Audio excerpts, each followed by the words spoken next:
بسم اللہ الرحمن الرحیم نحمده ونصلی ونسلم علی رسوله الکریم اما بعد فاعوذ باللہ من الشیطان الرجیم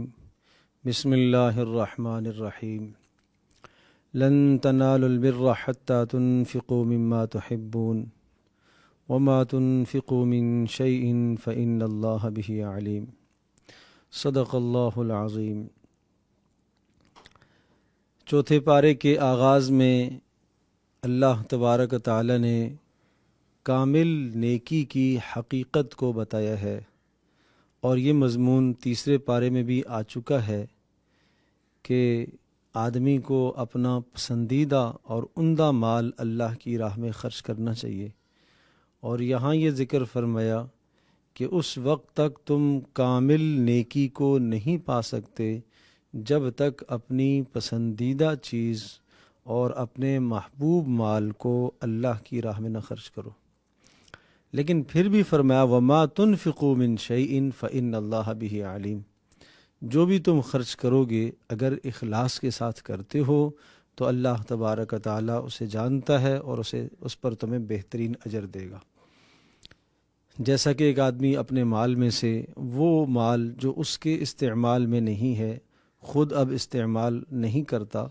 لیکن وہ مال ناقابل استعمال نہیں ہے، وہ کپڑے، جیسا کہ یہ کہا گیا کہ جب نیا کپڑا آپ بنواؤ تو پرانا صدقہ کر لو، لیکن وہ ایسا ہو کہ وہ پہننے کے قابل ہو، آپ نہیں استعمال کر رہے، آپ کے لیے تو وہ پرانا ہے لیکن کسی دوسرے کے پاس جائے گا تو اس کے لیے نیا ہے۔ تو اس لیے اپنے مال میں سے عمدہ مال خرچ کرنا چاہیے۔ تاہم اگر کوئی آدمی دوسرا مال بھی خرچ کرتا ہے، اعلیٰ درجے کا نہیں ہے، دوسرے درجے کا مال ہے، تو اس پر بھی اللہ تبارک و تعالیٰ اسے اجر عطا فرمائیں گے۔ کل الطعام کان حلا لبنی اسرائیل الا ما حرم اسرائیل، یہود کے پروپگنڈوں سے اور ان کے اشکالات اور اعتراضات سے متاثر نہ ہوں، ایسا کرو گے تو اس سے تمہارا ایمان چلے جانے کا خدشہ ہے۔ یا ایہا الذین آمنوا ان تطیعوا فریقا من الذین اوتوا الکتاب یردوکم بعد ایمانکم کافرین، اگر آپ یہود و نصارہ کی اطاعت کے پیچھے پڑ گئے اور ان کی بات اور ان کا مزاج اور ان کی رعایت رکھنے کے چکر میں اگر آپ پڑ گئے تو کہیں ایسا نہ ہو کہ تمہیں ایمان سے پھیر دیں اور تم ایمان سے پھر جاؤ۔ وَكَيْفَ تَكْفُرُونَ وَأَنْتُمْ تُتْلَى عَلَيْكُمْ آيَاتُ اللَّهِ وَفِيكُمْ رَسُولُهُ، اور یہ کیسے ہو سکتا ہے تمہارے پاس اللہ کا کلام رہبری اور رہنمائی کے لیے موجود ہے، تمہارے پاس پیغمبر صلی اللہ تعالی علیہ وسلم کی سیرت طیبہ موجود ہے، ان دو عظیم و شان ہدایت کے اصولوں کے ہوتے ہوئے تمہیں غیر کی طرف جانے کی کیا ضرورت ہے؟ تمہیں کسی اور کی طرف دیکھنے کی ضرورت کیا ہے؟ اور جس قبلے کی طرف تم رخ کر کے نمازیں پڑھتے ہو یہ قبلہ سب سے اول قبلہ ہے، اور اس کی اہمیت اور اس کے مقام کو اللہ پاک نے یہاں ذکر فرمایا ہے، اور اس کی عظمت اور مقام میں سے ایک بات یہ ہے کہ اللہ کی بے شمار قدرت کی وہاں نشانیاں ہیں، اور جو وہاں داخل ہو جاتا ہے اسے ہر طرح کا اللہ تبارک و تعالی امن دے دیا کرتا ہے۔ یا ایہا الذین آمنوا اتقوا اللہ حق تقاتہ ولا تموتن الا وانتم مسلمون۔ دوسرے رکوع میں 3 ہدایات، بڑی اہم اور بنیادی ہدایات اہل ایمان کو دی گئی ہیں۔ پہلی ہدایت ہے تقوی، اللہ کا ڈر اس طرح سے اختیار کرو جیسا کہ اللہ سے ڈرنے کا حق ہے، اور اللہ سے ڈرنے کا حق جب ادا ہوگا کہ جن چیزوں کا اللہ نے حکم دیا ہے ان چیزوں میں سے کوئی بھی چیز ہم سے نہ رہ جائے، اور جن چیزوں سے اللہ نے روکا اور منع فرمایا ہے ان چیزوں میں سے کسی بھی چیز کا کوئی ارتکاب نہ کرے، تو یہ اللہ سے ڈرنے کا حق ہے، یہ تقوی کا حق ہے۔ اتقوا اللہ حق تقاتہ، اس تقوی کا حق ہے جس طرح سے تقوی ہونا چاہیے۔ اور نمبر 2 اعتصام بالکتاب، کہ دنیا میں فلاح اور کامیابی تمہیں جب حاصل ہوگی کہ تم اللہ کی کتاب کے ساتھ مضبوطی سے وابستگی رکھو، اور دن اور رات اور جلوت اور خلوت اور اپنی انفرادی زندگی، اپنی اجتماعی زندگی، اپنی معاشرتی زندگی، عائلی زندگی اور اسی طرح سے معاشرے کے مسائل اور سیاست کے مسائل، زندگی کے تمام شعبوں میں اللہ تبارک تعالیٰ کی کتاب یعنی قرآن مجید، اس کو مضبوطی سے تھام لو، اور اس میں جو قوانین زندگی گزارنے کے دیے گئے ہیں وہ تمہارے لیے بہترین قوانین ہیں۔ وَاعْتَصِمُوا بِحَبْلِ اللَّهِ جَمِيعًا، اللہ کی رسی کو مضبوطی سے پکڑو، اور اللہ کی رسی سے مراد قرآن مجید ہے، اور یقیناً یہ وہ رسی ہے جس میں ٹوٹنے کا تصور نہیں، اس کا ایک سرا اللہ کے ہاتھ میں ہے جس کے چھوٹنے کا تصور نہیں، اور دوسرا سرا آپ مضبوطی سے پکڑ لیں تو یقیناً اللہ پاک آپ کو فلاح اور اللہ پاک آپ کو کامیابیوں سے ہمکنار فرمائے گا۔ اور تیسری بات یہ ہے عدم تفرقہ، آپس میں کسی قسم کے اختلافات نہ ہوں، چھوٹی چھوٹی باتوں پر اور چھوٹے چھوٹے مسائل پر اختلافات کرنا۔ جب بات تفرقے کی آتی ہے تو اس تفرقے کا تعلق صرف دین کے ساتھ نہیں ہے۔ جہاں پر بھی کہیں کہا جاتا ہے کہ آپس میں تفرقہ نہ کرو تو ہمارے رجحان اور ذہن میں بات یہ آتی ہے کہ شاید اس سے مراد مذہبی تفرقہ ہے۔ جس طرح سے مذہبی تفرقہ منع ہے اسی طرح سے خاندانی تفرقہ بھی منع ہے، اسی طرح سے سیاسی تفرقہ بھی منع ہے، اسی طرح سے گھریلو تفرقہ بھی منع ہے۔ ہر قسم کے تفرق سے اور اختلاف سے اپنے آپ کو بچاؤ اور ایک امت بن کر چلو، اپنے اندر اتحاد پیدا کرو، اور کافروں کی جانب سے وہ باتیں جن باتوں سے تمہارا اتحاد بکھر جائے ان باتوں سے اپنے آپ کو بچاؤ۔ اور یقیناً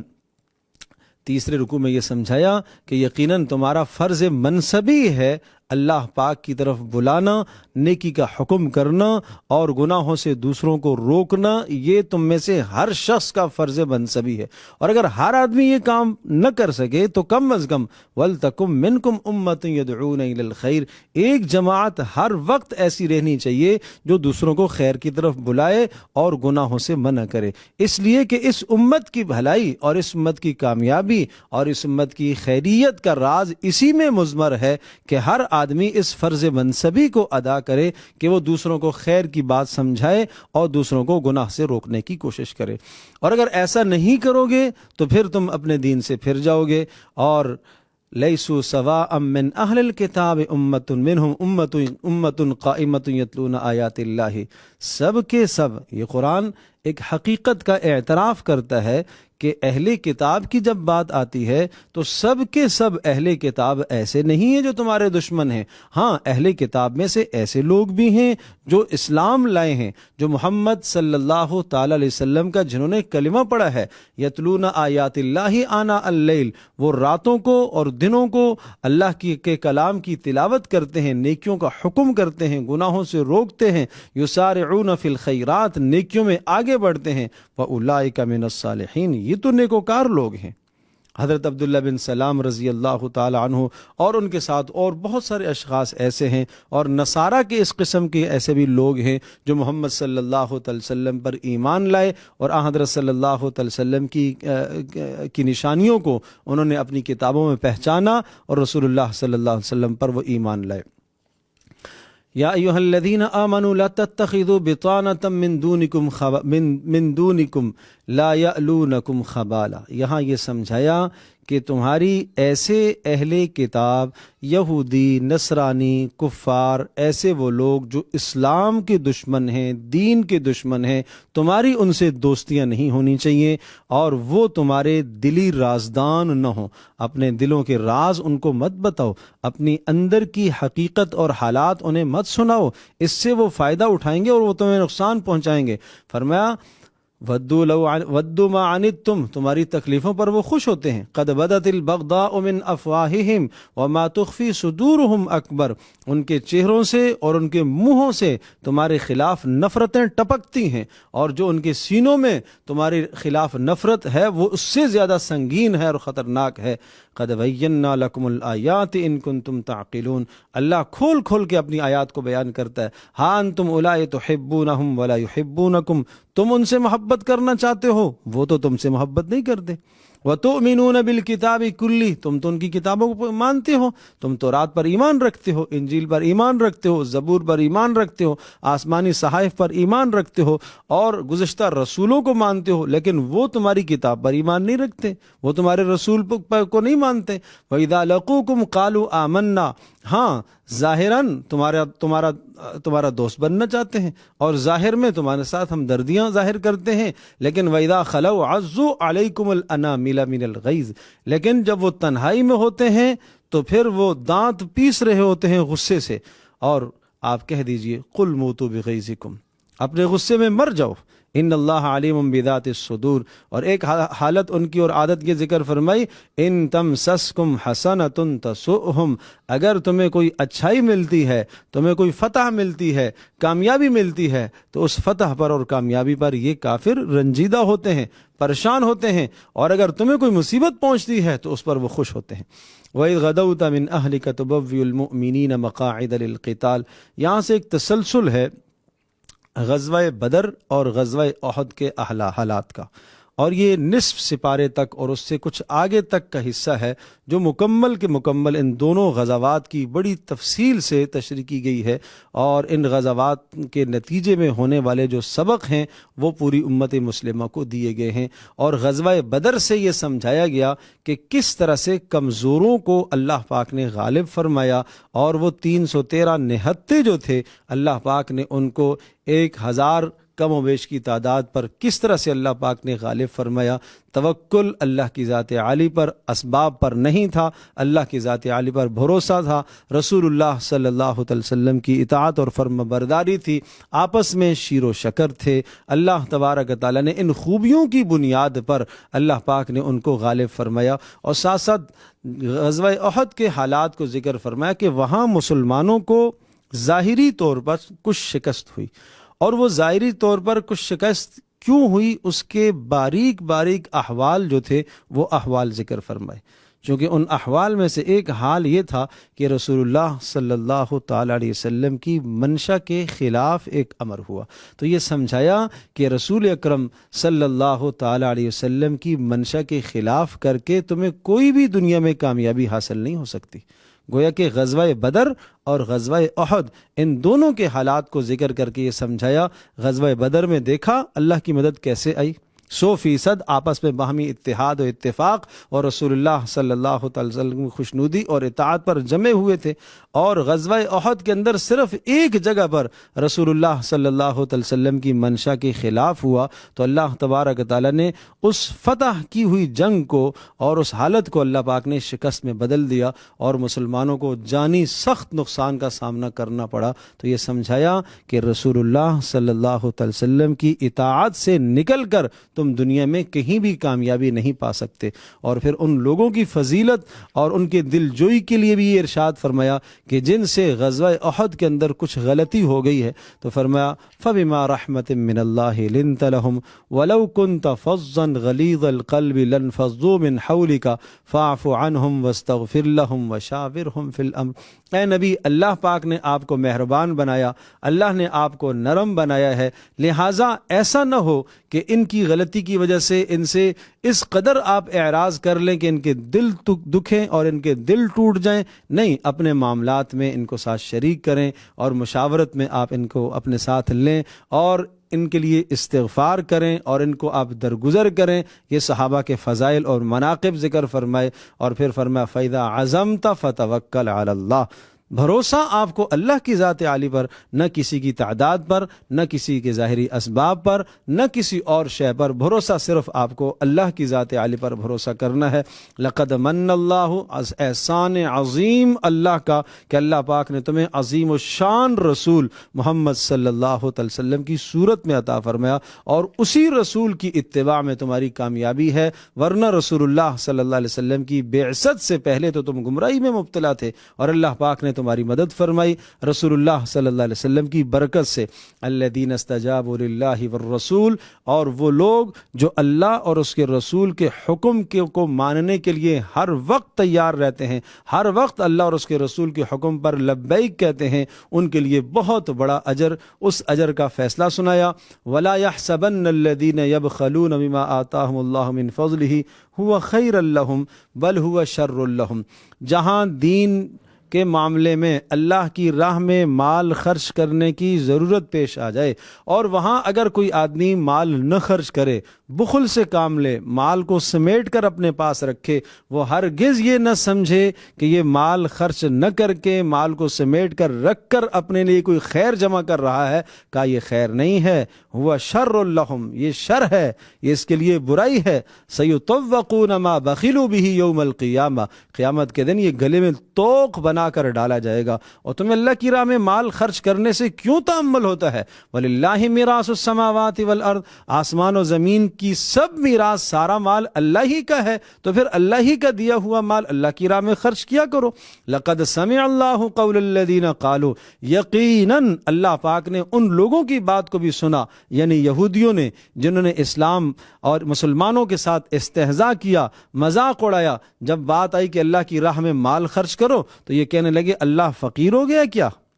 تو فرمایا اللہ پاک نے ان کی بات کو سنا اور اللہ پاک ان کو اس جرم کی سزا اور اس جملے کی اللہ ان کو سزا دے گا۔ اور پھر اہل ایمان کو یہ سمجھایا لَتُبْلَوُنَّ فِي أَمْوَالِكُمْ وَأَنفُسِكُمْ، تمہارے لیے یہ آزمائشیں ہیں، کبھی تمہیں مال خرچ کرنے کا حکم ہے، یہ امتحان ہے، کبھی تمہارے کسی عزیز کا انتقال ہو گیا، کبھی اللہ کی راہ میں شہادت ہو گئی، جیسا کہ غزوہ احد کے اندر تمہارے ساتھی 70 صحابہ کرام رضی اللہ عنہم اجمعین وہ شہید ہوئے، یہ تمہارے لیے آزمائشیں ہیں۔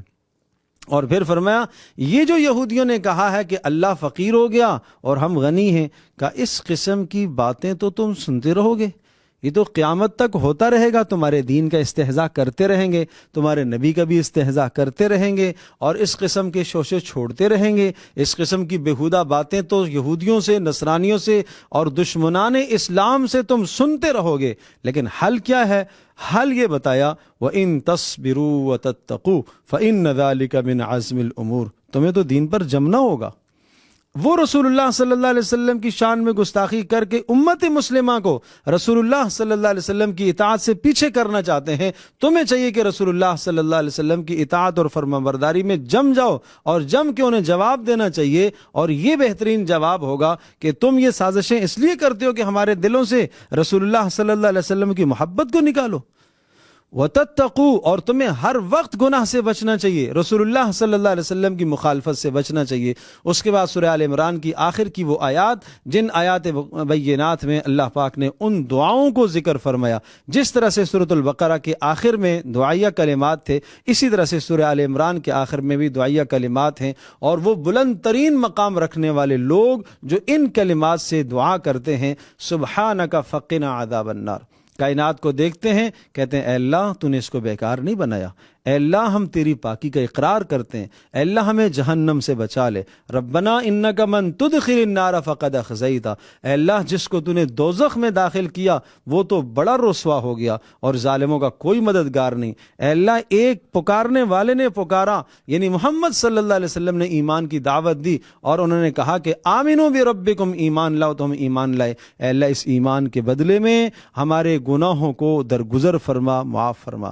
کیا فرمایا؟ فَاسْتَجَابَ لَهُمْ رَبُّهُمْ، اللہ پاک نے ان کی دعا کو قبول کر لیا۔ تو یہ اہل ایمان کی دعاؤں کا ذکر ہے، اور آخر میں پھر کامیابی کے پھر 4 اصول ذکر فرمائے، یا ایھا الذین آمنوا اصبروا وصابروا ورابطوا واتقوا اللہ لعلکم تفلحون، دین پر استقامت اختیار کرنا۔ نمبر 2 مقابلے میں جمے رہنا، کافروں کے مقابلے میں جمے رہنا۔ اور نمبر 3 اپنے دین کا تحفظ، دین کی حفاظت، سرحدوں کی حفاظت، نظریاتی سرحدوں کی حفاظت، جغرافیائی سرحدوں کی حفاظت، اور تقوی، اللہ کا ڈر اختیار کرتے رہنا۔ یا ایھا الناس اتقوا ربکم الذی خلقکم من نفس واحدہ۔ اس کے بعد سورۃ النساء ہے، سورۃ النساء بھی یہ مدنی صورتوں میں سے ہے۔ عرض کیا تھا کہ اس میں زیادہ تر خطاب جو ہے وہ مشرک مشرکین عرب سے ہے، اور ساتھ ساتھ یہود کو بھی، نصارہ کو بھی، عام مسلمانوں کو، اور مسلمانوں کے ضمن میں پھر منافقین کے بھی احوال بیچ میں جا بجا آئیں گے۔ اور آغاز میں دو بڑے اہم مضمون ہیں: کمزور طبقوں کا خیال رکھو، کمزور طبقے میں عورتوں کے حقوق، اور نمبر 2 یتیموں کے حقوق۔ تو عورتوں کے حقوق بھی بڑے اہمیت کے ساتھ عورتوں کے حقوق ذکر فرمائے، اور وہ یہ کہ عورت کو معاشرے میں ایک اہمیت حاصل ہے، اور وہ ایک اپنی شخصیت کی خود مالکہ ہے، اور اسی طرح سے نکاح کے احکام سنائے۔ اور اگر کوئی آدمی ایک سے زیادہ شادیاں کرتا ہے تو تعدد ازواج کے لیے ضروری ہے کہ باہمی عدل و انصاف سے کام لے، 2 بیویاں، 3 بیویاں، 4 کی اجازت ہے، لیکن اسی صورت میں کہ جب وہ عدل و انصاف سے کام لے، اور جو وہ مہر مقرر کرتا ہے اس مہر کی ادائیگی وہ لازم اور فرض کا درجہ ہے۔ کسی بھی صورت میں مہر کی ادائیگی سے اپنے آپ کو، اپنی جان چھڑانا، یہ ایک اچھے مردوں کا کام نہیں ہے۔ اس کمینہ پن سے اپنے آپ کو بچانا چاہیے، اور ساتھ ساتھ ضعفاء اور اسی طرح سے معاشرے میں جو یتیم ہیں ان کے حقوقوں کو بیان فرمایا کہ ان کے مالوں کا بھی تحفظ کیا کرو۔ اور پھر میراث کے 16 احکام یہاں پر اللہ پاک نے ذکر فرمائے: یوصیکم اللہ فی اولادکم للذکر مثل حظ الانثیین۔ چونکہ عورت اور مال کسی بھی معاشرے کی ترقی کے لیے یہ 2 بڑی اہم بنیادیں ہیں۔ عورت بہت بلند کردار ادا کر سکتی ہے معاشرے کی ترقی کا۔ نمبر 2، مال سے بھی بہترین معاشرہ ایک تشکیل پا سکتا ہے، لیکن جب یہ دونوں کے دونوں صحیح راہوں پر ہوں۔ اگر عورت صحیح راہ پر نہیں ہے اور اس میں بگاڑ اور فساد آ گیا ہے تو معاشرے میں فساد ہے، اور اگر مال میں فساد آ گیا، صحیح مصرف میں خرچ نہیں ہو رہا ہے، یا دوسروں کے مال پر قبضہ کیا جا رہا ہے، تو یقیناً وہ معاشرہ بھی فسادی معاشرہ کہلائے گا۔ اس کے اندر بھی پھر اچھائی نہیں ہے، وہ برائی کے جراثیم ہے۔ اور اس کے بعد واللاتی یاتین الفاحشۃ من نسائکم، جنسی تسکین کی جو بے راہ روی ہے، اس کے اگر کوئی آدمی بے راہ روی اختیار کرتا ہے تو اس کے لیے اصول اور ضابطے ذکر فرمائے، اور پھر توبہ کی ترغیب دی کہ موت سے پہلے کسی بھی وقت کوئی توبہ کرتا ہے اللہ تبارک و تعالیٰ اس کی توبہ کو قبول کرے گا۔ یا ایھا الذین آمنوا لا یحل لکم ان ترثوا النساء کرہا، عورتوں کے لیے یہ ضابطہ اور اصول سمجھایا کہ دیکھو، عورت کے تم مالک نہیں ہو، عورت کے تم وارث نہیں بن سکتے، یعنی اس کی جان کے تم وارث نہیں بن سکتے، کہ اگر کسی عورت کے شوہر کا انتقال ہو گیا ہے تو اب انتقال کرنے کے بعد اس کو دوسری جگہ نکاح نہ کرنے دو اور اس کے مال پر تم قابض بن کر بیٹھ جاؤ، یہ تمہارے لیے کسی طرح سے بھی زیب نہیں دیتا۔ اور فرمایا اگر تم نے مہر دیا ہوا ہے تو اس مہر کی واپسی کرنا اور واپس لینا کسی طرح سے بھی تمہارے لیے روا نہیں ہے۔ حرمت علیکم امہاتکم و بناتکم و اخواتکم، یہاں سے ان محرمات عورتوں کا بیان ہے کہ کون کون سی عورتیں، جن عورتوں سے تمہارے لیے جو ہے وہ نکاح کرنا جائز نہیں ہے، تو ان کو گویا کہ اس اصول سے سمجھا جائے تو بہت بہتر ہوگا کہ 4 قسم کے یوں سمجھیے کہ اصول سمجھائے۔ ایک، وہ رشتے جو نسبی رشتے ہیں وہ بھی تمہارے لیے حرام ہیں۔ نمبر 2، وہ رشتے جو رضاعی رشتے ہیں وہ بھی تمہارے لیے حرام ہیں۔ اور نمبر 3، سسرالی رشتے وہ بھی تمہارے لیے حرام ہیں۔ اور نمبر 4، منکوحہ عورتیں جو کسی کے عقد میں ہیں، نکاح میں ہیں، وہ بھی تمہارے لیے حرام ہیں۔ تو یہ 15 قسم کی محرمات کو یہاں بیان فرمایا، اور ایک ان محرمات میں سے ایک حصہ والمحصنات من النساء 5ویں سپارے کے شروع میں بھی آتا ہے۔ اللہ تبارک و تعالی ہم سب کے لیے سمجھنا عمل کرنا آسان۔